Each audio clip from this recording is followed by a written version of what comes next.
year here, but that doesn't translate into lower temperatures around the globe. And in fact, I've got another story here talking about the fact that temperatures in Alaska, which is part of the United States, not contiguous, not part of the lower 48, but the temperatures in Alaska have cooled over the last decade by 2.4 degrees.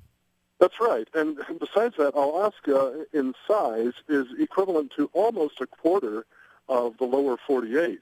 So if we were to put that into the mix, 2012 might very well not have been the warmest in, say, the satellite record or the instrumental record for the United States as a whole. Hawaii is so small, but frankly, it doesn't really matter much what you do with that. But there's also some other interesting news out. The Met Office, the Meteorological Office of the United Kingdom, has very quietly, it did this on Christmas Eve, and it didn't make the news until just yesterday.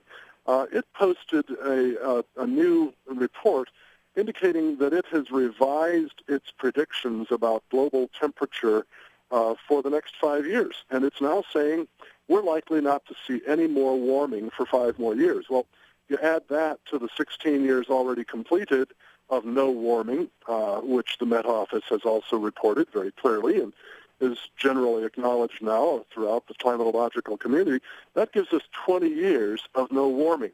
Well, the period on which some scientists bought into alarm about man-made global warming only ran from about 1979 to 1996, which is a shorter period than 20 years anyway. So now we've got a period that looks like it's going to go 20 years of no warming, offsetting a period of about 20 years of warming.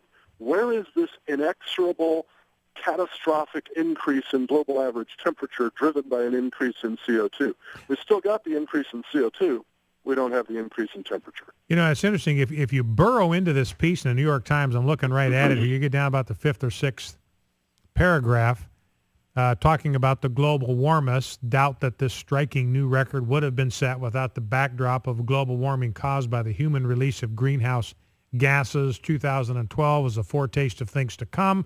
If it is, I mean, according to the Met, we got nothing to worry about because we're not liable to see growth in temperatures at least for another 5 years.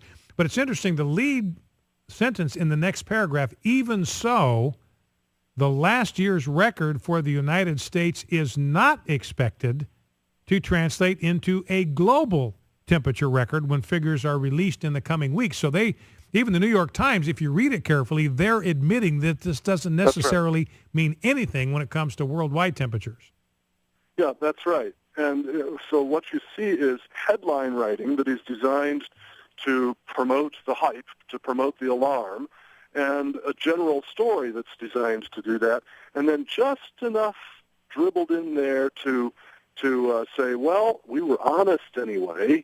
But the truth is the headline could have read, 2012 found no global warming despite unusual warmth in the United States, 2% of the globe. I mean, that would have been a much more accurate way of putting it, but after all, I'm not quite sure where to expect accuracy from the New York Times. Well, if we could expect accuracy from the New York Times, we wouldn't need Focal Point, and we wouldn't need you on as a guest to kind of correct the newspaper of record.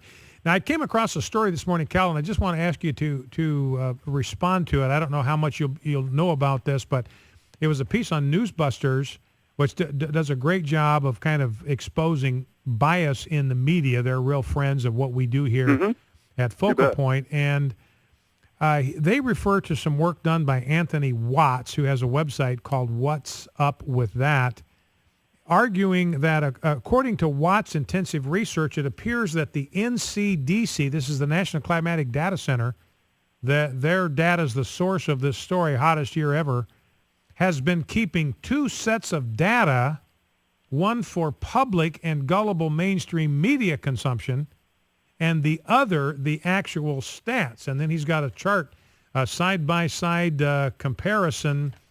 So they've got apparently 2 sets of data, and the one set has warmer temperatures than the other set side by side virtually every month. So he's arguing that they take the warmer temperatures and that's how they manufacture this apparent increase in temperatures in the United States.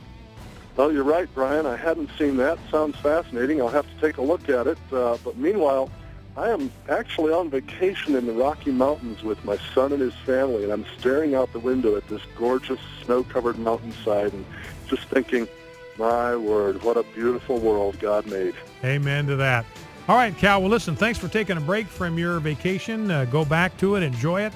Enjoy your time with your family. Appreciate you taking time to call in. Thanks, Cal, and God bless you, my friend. Cal Beisner. Cal Beisner, the founder and national spokesman for the Cornwall Alliance for the Stewardship of Creation. Go to cornwallalliance.org, cornwallalliance.org. Focal Point, back in 2.